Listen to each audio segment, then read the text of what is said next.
우리는 세상에서 성공하는 법을 배우려고 하지 실패하는 법을 배우려고 하지 않습니다. 실패에 대처하는 법을 배우는 것 역시도 익숙하지 않아요. 직업을 가지고 직장 생활을 하다가 정년이 되고 퇴사하고 은퇴하는 나이가 되어 이제부터 무엇을 해야 할지 막막해 하는 경우를 보기도 합니다. 그런 상황이 되었을 때를 대비해서 어떻게 살아가야 하는가, 이것을 준비하고 배운 것이 드물기 때문이죠. 나고, 실패, 퇴직, 실직, 퇴사, 은퇴, 그리고 어쩌다가 해고. 그저 막연하게 생각했지만 막상 이게 나의 현실이 되면 무척이나 당황스럽고 어떻게 해야 할까 당혹해 할 수밖에 없다는 것입니다. 그래서 우리는 근심하죠. 예레미야가 오늘 8장 16절에 말씀한 것처럼 나의 근심을 어찌할까? 예수님의 비유 가운데 오늘 누가복음 본문은 이런 당혹감을 표현하고 그런 당혹감이 나의 이야기로 들려져 올 수 있는 내용이기도 합니다. 오늘 이 본문을 보통 제목 붙이기에는 불의한 청지기의 비유 이렇게 설명하죠. 주인에게 잘못 배워 결국 그 집에서 쫓겨나가는 해고될 종의 이야기입니다. 그는 하루아침에 실직자가 되었어요. 그런데 또 이상한 것은 그는 청직이었다는 겁니다. 청직이, 그는 관리직에 있는 사람이에요. 그럼에도 불구하고 이런 사람에 대하여 예수께서 비유 가운데에는 오늘 8절입니다. 옳지 않은 청지기가 이 일을 지혜롭게 하였으므로 칭찬받았다. 글쎄요, 예수님께서 하신 이 말씀이 우리가 생각해 볼 수 있는, 그러면 이 청지기가 위기의 순간 영리한 지혜를 발휘해서 처세에 성공한 사람일까? 아니면 적당히 대충 그럭저럭 살다가 어떤 문제 앞에서 약삭빠르게 대처하여 위기를 모면한 근성의 소유자일까? 글쎄요, 어느 쪽이든 우리가 신앙의 모습으로 접근하기에는 좀 부담스럽고 또 당혹스럽기도 합니다. 자, 이제 내용을 좀 자세히 들여다보도록 하겠습니다. 한 부자가 있었죠. 갈릴리의 한 부자. 그에게는 주인의 모든 재산과 재물을 맡아 관리하는 종, 청지기라고 하는 관리직에 있는 종이 있었습니다. 그런데 어느 날부터인가 주인에게 이 청지기와 관련한 이상한 소리가 들리기 시작했어요. 1절입니다. 그가 주인의 소유를 낭비한다. 봐라, 너희 집에 있는 그 청지기 있잖아. 그 청지기 그거 아닌 사람이야. 왜? 그 집에 있는 재물을 싹 빼가지고 엉뚱한데 소모하고 쓰고 있다. 여러분, 이게 뭐예요? 그 말이 그 부자 주인의 귀에 어떻게 했다는 거예요? 들렸다는 거예요. 자신이 믿고 자신이 신임하는 사람, 모든 것을 맡길 만한 청지기가 글쎄 우리 집의 재물을 몰래 빼돌리고 있다는 확인된 사실이 아니라 떠다니는 풍문과 소문으로 들려왔다는 거예요. 사실이냐 아니냐 보다도 그런 말이 들렸느냐 안 들렸느냐가 뭐예요? 더 중요하게 된 거죠. 보통 문제가 아닙니다. 정말 이게 사실이라면 이 종은 주인의 재산을 횡령하고 있다는 것이 되기에, 나는 모르지만 재산을 조금씩 빼돌리고 엉뚱한 데 쓰고 있다는 것이 되기 때문에 정말 큰일입니다. 당시 유대 사회의 청지기는 집을 관리하고 재산을 담당하고 분배하는 일을 맡은 주인의 신임을 받는 관리직 종입니다. 그래서 이 갈릴리 지역을 기반으로 한 대토지와 농장을 소유한 많은 부자들은 예루살렘의 경제 상황이나 그 시대를 놓고 봤을 때 이런 청지기를 많이 두었어요. 일반적인 부자 정도가 아니라 상당한 거부입니다. 왜? 다 관리하지 못하는가. 내가 다 관리하지 못할 만큼 재산을 갖고 있었습니다. 그러면 그에게 중요한 게 뭐였을까요? 주인에게는 재물이지만 오늘 그 청지기를 쓰는 데에는 뭐가 필요할까요? 신뢰하고 믿을 만한 사람이냐라는 여부입니다. 모르고 썼을까요? 아닌 사람을 썼을까요? 아닙니다. 신임하고 신뢰하고 믿을 만한 사람이기에 쓴 거예요. 그는 주인의 재산을 관리합니다. 주인이 빌려주고 되돌려받는 대부의 업무, 입출 업무를 감당합니다. 농장에서 얻어지는 기름과 수확물을 판매하고 또한 이것을 양도하고 매매하는 일에 관여합니다. 이 모든 일을 담당했던 사람이 청직이에요. 주인의 신임을 받고 있었습니다. 그런데 그가 떠다니는 소문에 하루아침에 그 집에서 쫓겨나가고 해고를 당하게 된 겁니다. 자, 그럼 여기서 이 청지기가 정말 문제가 있는 사람이구나. 주인이 그걸 모르고 썼구나. 그런 사람인데 이게 문제구나. 1절에 이 청지기에 대해 언급된 내용이 있죠. 주인의 소유를 낭비한다는 소문. 즉 횡령죄에 해당할 만한 중한 죄인이냐, 이거 우리가 한번 생각해 봐야 됩니다. 오늘 본문을 자세히 놓고 보면, 그런데 이 말씀 안에는, 예수님의 비유 가운데는 청지기가 그런 사람이다라는 말이 아니라 그런 사람이라고 하더라라는 소문이 중심인 거예요. 아시겠죠? 이 말씀을 잘 보세요. 그런 사람이냐라는 문제가 아니라 그런 사람일 것이다, 그런 사람이라고 하는 소문이 돌았다는 거예요. 여러분, 여기서 소문이 났다라는 말로 해석되는 헬라어는 디아발레인이라는 단어예요. 이 디아발레인이라는 단어 안에는 횡령하다, 속이다라는 이런 뜻을 포함하고 있어요. 그런데 이건 아주 악의적인 것으로 한 일입니다. 즉 내가 알고도 돈을 빼돌리는 거죠. 그러니까 횡령이 맞죠. 배임이 맞죠. 근데 왜 굳이 예수께서는 이 디아발레인이라는 단어를 여기에 쓰셨느냐라는 거예요. 이 단어에는 또 하나의 뜻이 있습니다. 여러분, 영어에서 악마라는 단어가 뭐예요? 디아볼릭이라는 단어입니다. 이 디아볼릭이라는 악마라고 하는 단어의 어원이 이 디아발레인이라는 단어에서 왔어요. 다시 말씀드리면 이 청지기가 원래부터 아주 악마적인 그런 사람일 수도 있다는 것이고, 아니면 이 청지기에 관련된 이야기, 내용이 악마적으로 편집되어서 소문으로 떠돌았다라는 뜻이에요.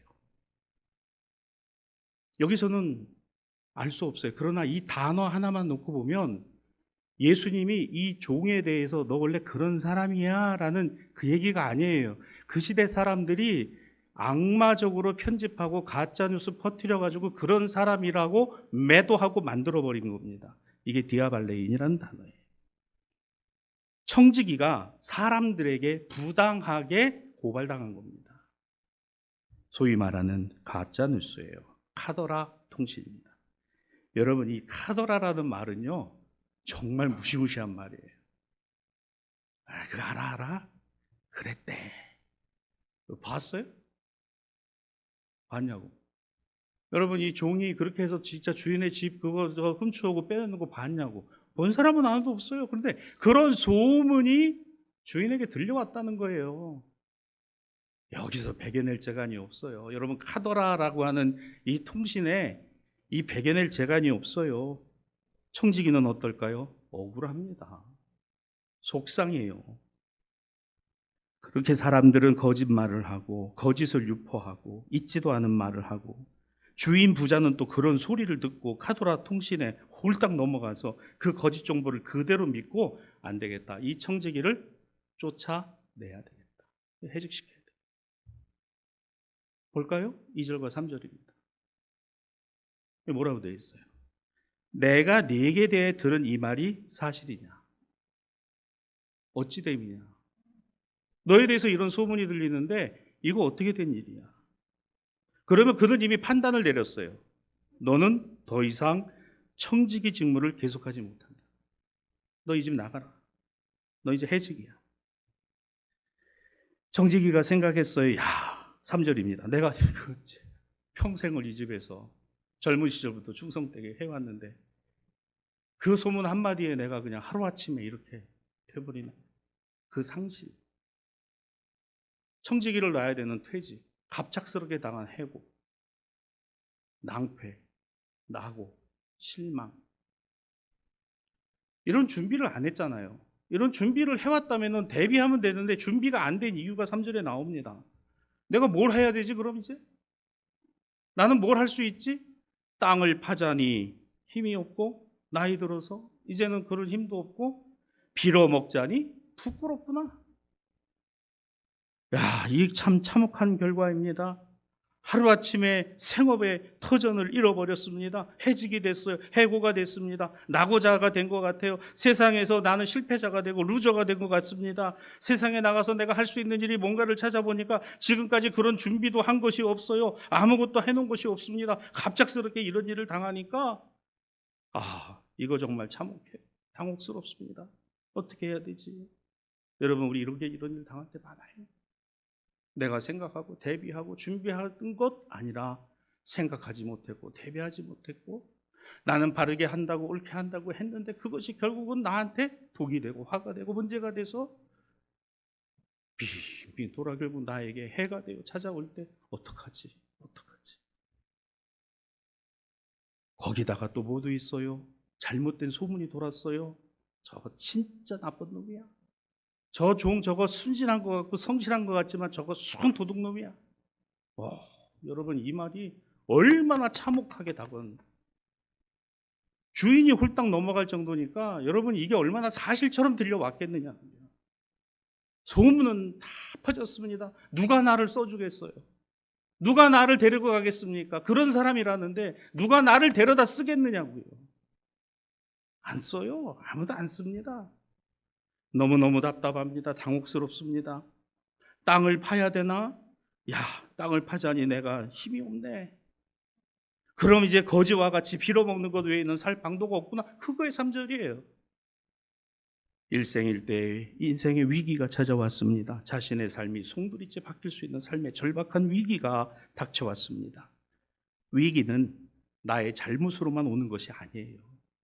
생각하지도 못한 대목에서 자신의 발목을 잡는 일이 일어나는 것이 진짜 위기입니다. 억울합니다. 속상합니다. 답답합니다. 울고 싶습니다. 가슴을 치고 싶습니다. 원망스럽습니다. 어디 가서 하소연이라도 하고 싶었을 겁니다. 들어주는 사람 없어요. 주인에게도 이제 설득이 안 됩니다. 모든 사람들에게 도대체 이 소문이 어디서부터 어떻게 시작됐는지 알 겨를도 없어요. 그러나 당하는 건 자기 자신인 거죠. 자, 이제부터 예수님의 비유 중에 가장 중요한 부분이 이 다음부터 전개가 됩니다. 보세요. 이 일을 당한 이 청지기가 야, 이제 내가 부자 주인에게 이렇게 해서 결국은 돌이킬 수 없어 내쳐지게 되니 그러면 내가 이거 사직서 내고 나가기 전에 주인에게 빚진 사람들에게 선의를 얻어서 오늘 그들의 선을 베푸는 것. 그래서 혹시라도 나중에 가면 그들이 그 은혜를 알고 나를 도와주지 않을까라는 지혜를 짜냅니다. 지혜를 짜내요. 볼까요? 5절이에요. 예수님 비유 가운데 이 청지기가 생각한 지혜를 짜낸 게 이겁니다. 주인에게 빚진 사람을 일일이 불러다가 그러니까 아직까지는 청지기로 있는 거죠. 해고 날짜를 통보를 받은 거죠. 실직되는 시점이 있는 겁니다. 그때까지 내가 뭐 할까? 한탄하고 가슴치고 억울해하고 속상해할 것만 아니라 야, 내가 지금 할 수 있는 게 뭘까? 궁리합니다. 생각을 짜내고 지혜를 짜냅니다. 빌려준 사람들 다 불러다가 주인이 얻어야 되는 이익금과 그 대금, 이자의 이자를 일정 부분 탕감해주는 일을 벌여요. 6절과 7절입니다. 한 사람이 와서 말해요. 나는 당신의 주인에게 기름 100마를 빌렸는데 그래?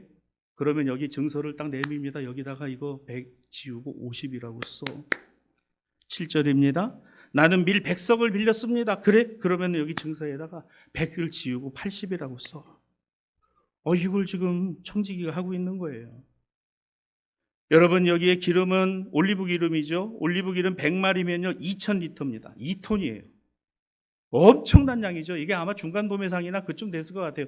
여러분 가정집에서 2톤씩 필요하세요? 목욕을 해도 남겠네. 여러분 올리브 기름 2톤을 이 중간 매매상이 사다가 갈릴리 지역에서 판매를 하고 있던 유통업자인 거예요. 2톤씩이나 얻었는데 얼마를 빌려왔다고요? 100마리입니다. 2톤이에요. 올리브 기름 이 정도 얻으려면요 감람나무가 150그루 이상 있어야 된다고 합니다. 야, 이 부자는 부자예요. 올리브 기름 2톤씩이나 빌려주고.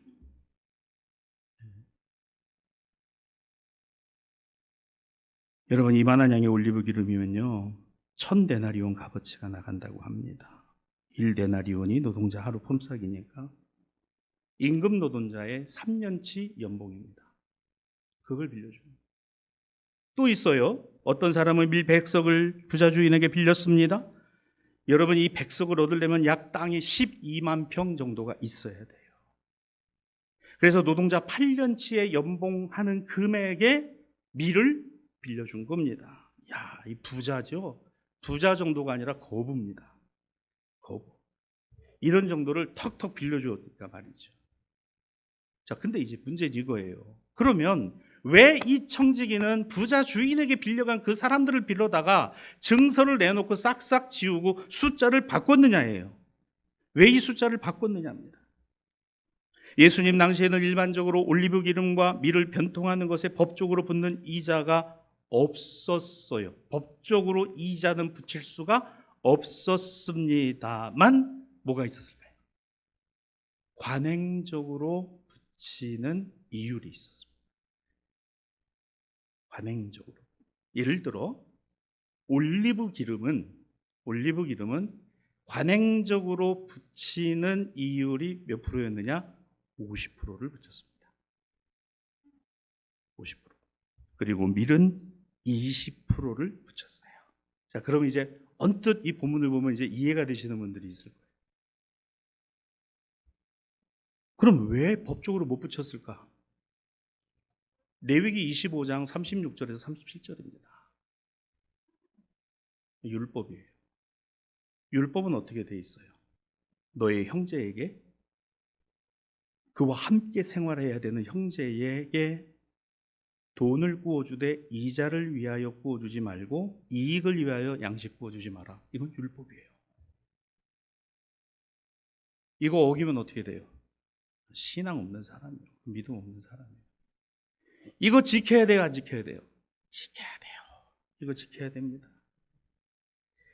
그래서 이거를 지키자니, 자 이제 중요한 게 이거예요. 이걸 지키자니 눈앞에 뭐가 사라지겠고 관행적으로 받을 수 있는 나의 이익이 사라지겠고 법적으로 붙여서 그거를 받자니 율법을 어기는 자가 되니 이거 신앙 없는 사람이라고 소문날 게 두렵고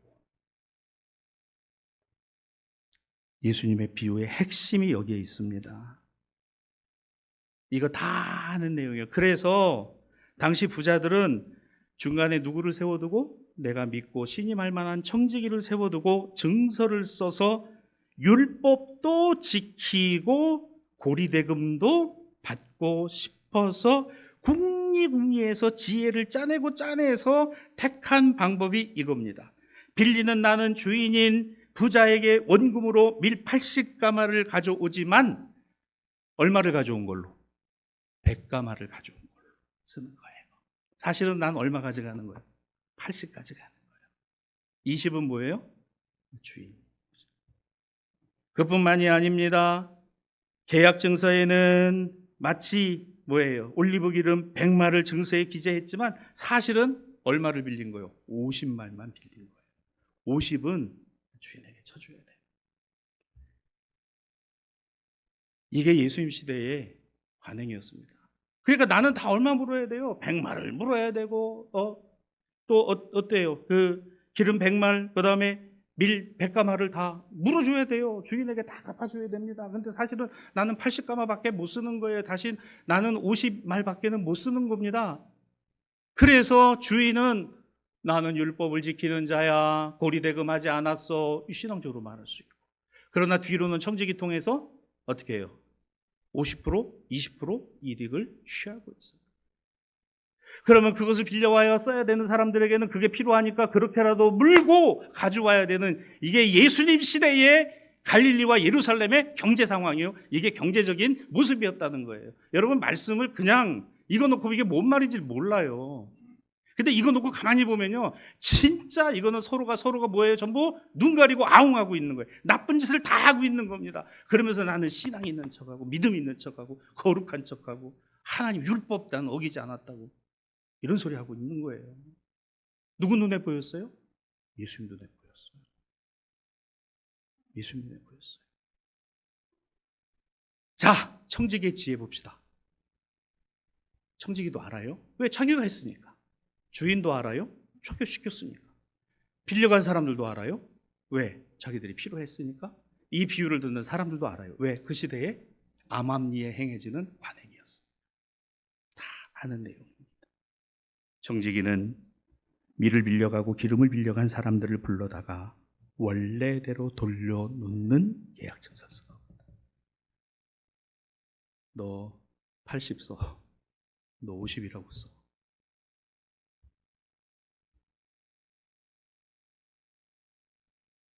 자, 그러면 이 청지기의 행동을 지켜보는 부자 주인은 어떤 마음이었을 것 같으세요? 참 못마땅하죠. 아니, 왜 굳이 너 하나 그냥 잘려나가면 되고 너 하나 해고시키면 되는데 뭘 그걸 다 끄집어내가지고 저렇게 전부 다 낱낱이. 이거 사실 맞는 일이잖아요. 이거 맞는 거잖아요. 뭐라고 못하는 거예요. 부자 주인도. 너 왜 그렇게 해? 주인님, 그 율법에 되는 대로 해야죠.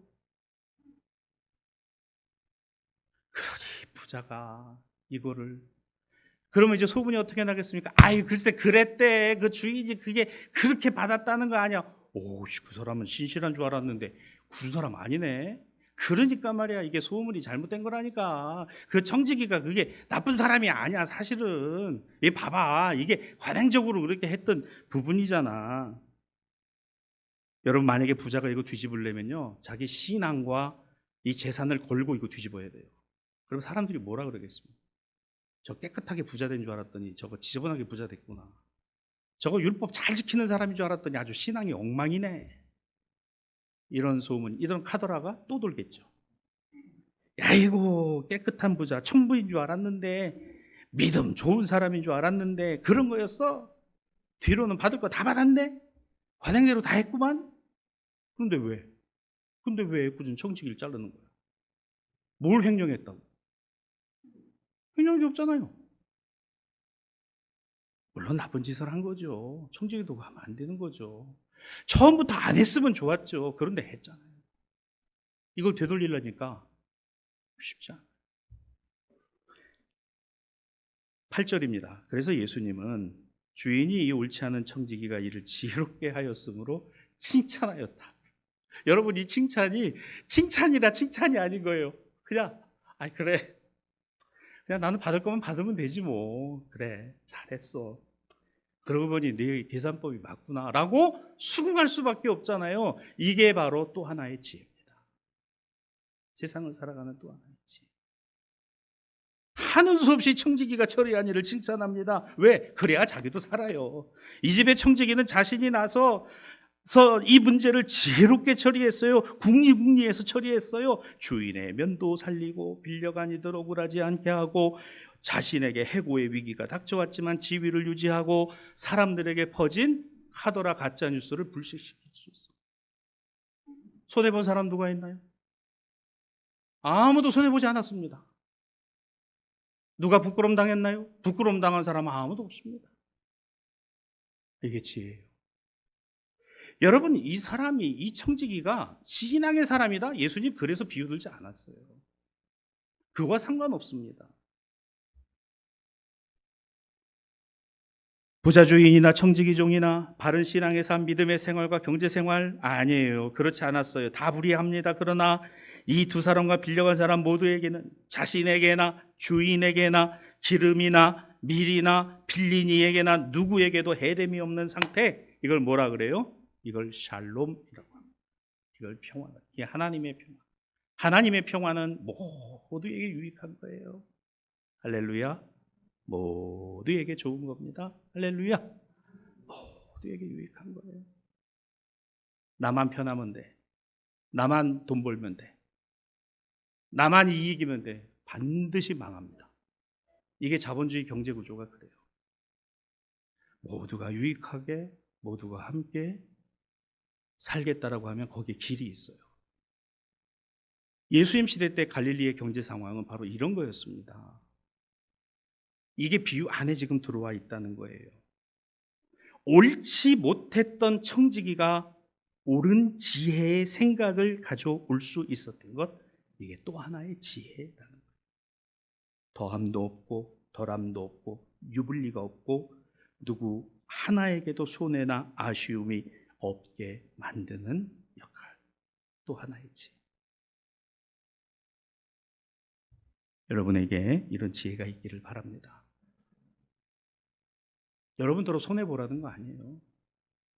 나도 손해가 아니고 그도 손해가 아니고 저도 손해가 아니고 우리 모두가 손해가 아니에요. 달리 말하면 나도 좋고 그도 좋고 당신도 좋고 우리 모두가 좋은 거예요. 이런 궁리궁리, 이런 생각들이 자꾸 우리 안에서 일어나올 때 이것이 또 하나의 지혜가 되더라고요. 여러분, 하나님이 세상을 이처럼 사랑하사는 모든 이들을 유익하게 하시는 구원의 사랑입니다. 교회 다니는 사람에게만 구원 주시는 거예요? 우리는 하나님의 구원을 그것을 알고 깨달아 아는 사람일 뿐인 거예요. 하나님은 세상을 이처럼 사랑하심이지. 세상에서 구별되고 분리되어 있다는 교회만 사랑하신 하나님이시라고요? 아닙니다. 자기의 유익을 위한 지혜가 아니라 모두를 이롭게 할 수 있는 지혜, 자신만을 이롭게 하는 이기적 인간이 아니라 자신과 남과 그와 모든 사람에게 이익을 주고자 하는 이타적인 지혜, 오늘 이것이 주님이 말씀하신 비유의 핵심이라는 거예요. 재물 섬기는 용도가 아니에요. 재물 흘려보내는 겁니다. 그 재물을 어떻게 해요? 선용하는 거예요. 선하게 쓰는 겁니다. 바르게 쓰고 합당하게 쓰고자 하는 거예요. 성도 여러분, 오늘 이 말씀에서 교훈을 얻습니다. 옳지 않은 청지기, 맞아요. 그는 그렇게 살았어요. 관행적으로 살았습니다. 그렇게 쓰는 것이 당연하다고 여겼어요. 그러나 우리 귀에 맴도는 말씀이 8절입니다. 그 8절을 다시 한번 보세요. 거기에 이런 말이 있지요. 이 세대의 아들들이 자기 시대에 있어서만큼은 빛의 아들들보다 더 지혜롭지 않더냐. 오늘 이 청지기가 예수 잘 믿고 하나님 잘 믿고 신앙 좋은 사람이라 그런 말 없어요. 세상 사람이라고 봅시다. 그런데 이 세상 사람이라는 청지기조차도 자기의 시대에 관하여는 빛의 아들들보다, 신앙의 사람들보다 더 뭐하다? 지혜롭더라는 거예요. 더 지혜롭더라는 거예요. 사랑하는 성도 여러분, 우리가 눈을 똑바로 뜨고 세상을 바라보면 좋겠습니다. 세상 사람들이 얼마나 치열하게, 얼마나 그들이 지혜롭게 자신의 이익을, 유익을, 아니 그 중에는 다른 사람의 유익을 위한 경우도 있겠으나 우리 어쩌면 세상에서 예수 믿지 않는 사람들보다 미련하지 않나? 그저 이렇게 예수 믿고 신앙생활 하는 거라면 그냥 다라고 생각하지 않을까? 내가 해야 되는 역할, 내가 해야 되는 의무, 내가 해야 되는 신앙과 믿음의 모습들, 여기에 대한 고민, 여기에 대한 근심, 여기에 대한 기도, 여기에 대한 하나님을 향한 열정이나 열망도 없는데 세상 사람들과 비교해서 내가 뭐가 달라? 오늘 예수님의 메시지의 핵심이 이겁니다. 또 하나의 지혜는 세상 사람 봐라. 자기 시대에 관한 저렇게 지혜로운데 빛의 아들들이라는 너희는 비둘기처럼 순결하고 뱀처럼 지혜로워야 될 거 아니야. 너희에게 유익이 되는 일일 뿐만 아니라 그에게도 유익을 주는 일, 모든 사람이 유익할 수 있는 일이 무엇인가를 생각해야 거기서 지혜가 나오는 거예요. 거기서 지혜.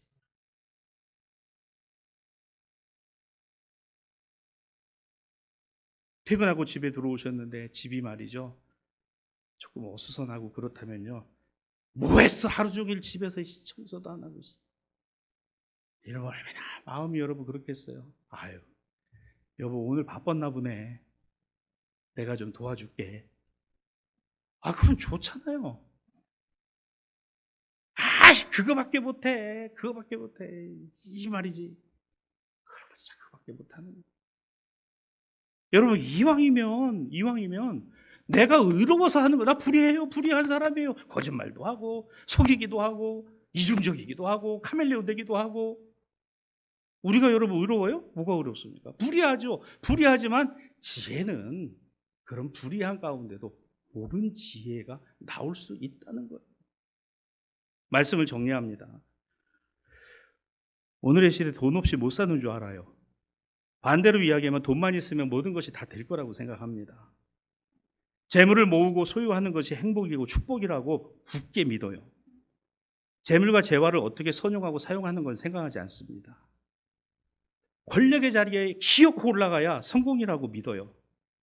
내려올 거 생각하지 않습니다. 나에게 주어진 권력이 천년만년 갈 거라고 생각해서 막 함부로 휘두르고 마음대로 합니다. 기한이 있어요. 유통기한이 있습니다. 유통기한 지나면 다 버리는 거예요. 거기에 나도 일정 부분 협조하고 살지 않을까? 알면서도 모른 척하고 내 이익 앞에서 납작하거나 다른 사람의 편의에 대해서는 악마같이 여기는 건 아닐까? 도대체 이 청지기가 뭘 잘못했나요? 악마 같은 편집에 의해서 카더라 통신 때문에 주인에게 하루아침에 해고되고 잘려나갈 위기에 처한 그는 지혜를 구했어요. 지혜를 펼쳤습니다. 세상의 아들인데도 여러분, 우리는 지혜이신 하나님의 자녀들이에요. 잘 못 알아들으신 것 같아요. 다시 말씀드릴게요. 우리는 지혜이신 하나님의 자녀들입니다. 하나님 자녀예요. 하나님, 저에게 지혜를 주세요. 하나님, 이거 위기예요. 하나님, 사람이 미워요. 하나님, 상황을 나는 용납 못하겠어요. 하나님, 저에게 지혜를 주세요. 저에게도 유익하고 우리 가정에도 유익하고 모든 사람들에게 유익하고 모든 사람들에게 복된 것 저에게 알려주세요. 제 마음에 품어주세요. 제2독서의 사도 바울은 이렇게 고백합니다. 디모데전서 2장 7절에 이를 위하여 나는 이방인의 스승이 되었다. 이런 말 하기 쉽지 않을 거예요. 나는 세상에 믿지 않는 사람들의 스승이 되었다. 여러분, 우리가 세상에 믿지 않는 사람들이 우리더러 뭐라 그러는지 다 들으시죠? 그거 맞아요? 아니잖아요. 그러면 우리가 그런 사람들 앞에서 적어도 우리의 신앙과 믿음의 삶은 이런 것이다라고 가르쳐 줄 수 있어야 되는 거잖아요. 바울의 이야기처럼. 오늘 제1독서 예레미야는 번민하며 이야기합니다. 세상이 교회를 두고 너희가 정말 하나님 믿는 사람이 맞냐고, 하나님이 있기는 한 거냐고, 그럼 그렇게 살면 안 되는 거 아니냐고 냉소를 보내고 비난을 하는 그들 앞에도 그럼에도 불구하고 나에게는 하나님이 계시니, 예레미야 8장 19절입니다. 여호와께서 시온에 계시지 아니한가, 그의 왕이 그 가운데 계시지 아니한가. 너희는 말하지만 나는 분명히 알고 있어. 하나님은 하나님의 교회에 계시고 교회가 세상 안에 있고 세상의 모든 것이 하나님께 있다는 거 나는 알고 있어. 나는 그거 알고 있어. 어리석은 사람은 축복을 낭비합니다. 현실적인 사람은 축복을 세워봅니다. 그러나 선한 사람은 그 축복을 모든 사람들과 나누며 유익을 구합니다. 이렇게 우리 안에 착한 일을 주님이 시작하시려고 합니다. 내 안에 지혜를 주시려고 합니다. 주님 오시는 그날까지 아름답고 선하게 이 지혜를 사용하는 저와 여러분이 되기를 주님의 이름으로 축복합니다. 빌립보서 1장 6절이에요. 누가 하셨어요? 너희 안에 착한 일을 시작하신 주님이 주님의 지혜예요. 세상 사람, 세상의 지혜였기에 그렇게 혈안되어 있는데 우리는 주님으로부터 지혜를 얻잖아요. 오늘 이 지혜를 가지고 우리의 삶과 신앙이, 믿음이 더욱더 아름답고 복되고 모든 사람들에게 기쁨이 되고 하나님의 평화가 되고 또 주님의 축복을 나누어 주고 베풀어 주는 우리 대사 성도들 다 되셨으면 좋겠고, 오늘 이 말씀이 우리 안에 꼭 이루어지게 될 줄로 믿습니다.